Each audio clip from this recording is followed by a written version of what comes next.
जय श्री कृष्ण। इति गुहायतं शास्त्रमिदमुक्तं मया नघ एतद् बुद्ध्वा बुद्धिमानः स्यात् कृतकृत्यश्च भारत। अध्याय 15 श्लोक 20। व्याख्या। अनघ, अर्जुन को निष्पाप इसीलिए कहा गया है कि वे दोष दृष्टि असूया से रहित थे। दोष दृष्टि करना पाप है, इससे अंतःकरण अशुद्ध होता है। जो दोष दृष्टि से रहित होता है वही भक्ति का पात्र होता है। गोपनीय बात दोष दृष्टि से रहित मनुष्य के सामने ही कही जाती है।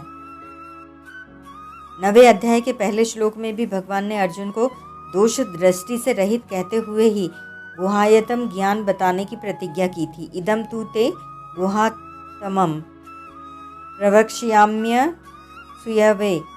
इस 15वें अध्याय में तो 9वें अध्याय से भी अधिक गोपनीय विषय बताया गया है, अतः यहाँ अनघ का तात्पर्य अनसुया मानना उचित ही है।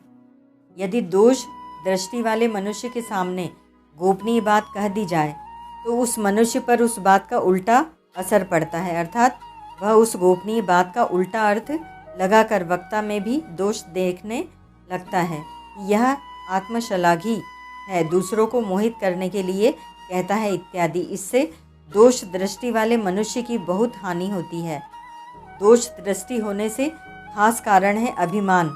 मनुष्य में जिस बात का अभिमान हो उस बात की उसमें कमी होती है। उस कमी को वह दूसरों में देखने लगता है। अपने में अच्छाई का अभिमान होने से दूसरों में बुराई दिखती है और दूसरों में बुराई देखने से ही अपने में अच्छाई का अभिमान आता है।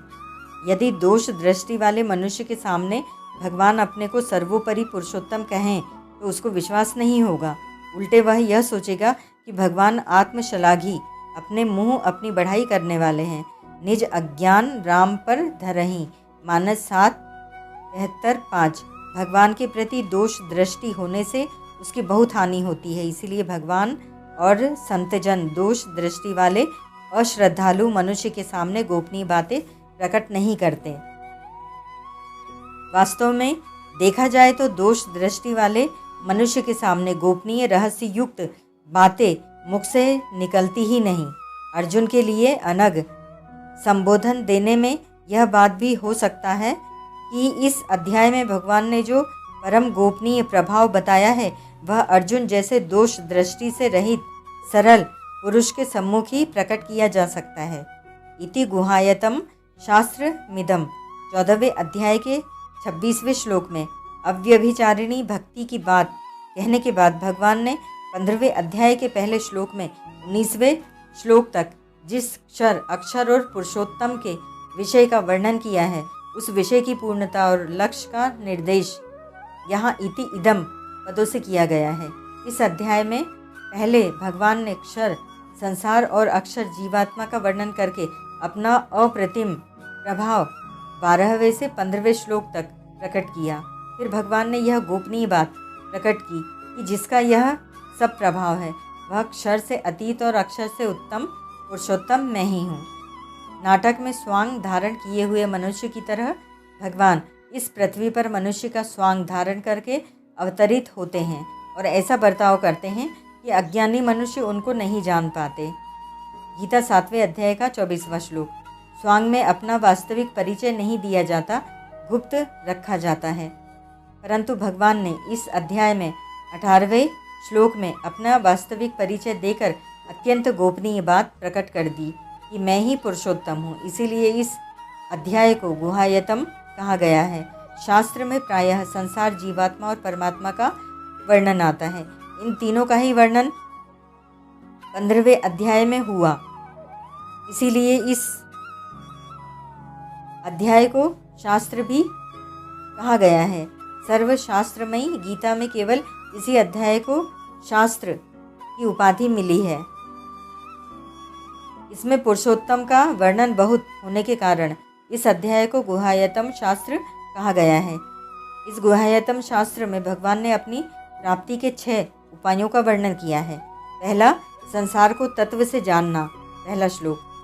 दूसरा, संसार में माने हुए संबंध का विच्छेद करके एक भगवान के शरण होना। 4वां श्लोक।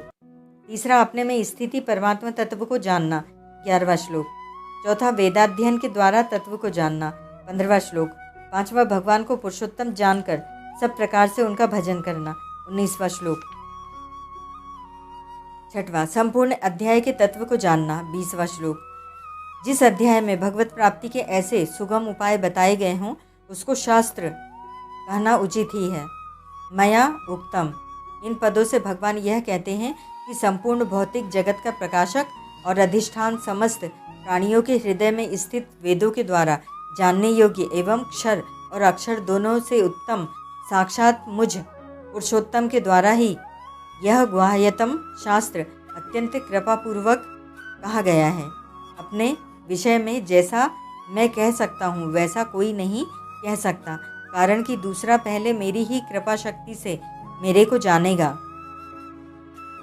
सोई जानहि जहि देहु जनाई, जानत तुम्हि तुम्हि होई जाई। तुम्हारी ही कृपा तुम्हि रघुनंदन, जानहि भगत भगत उरचंदन।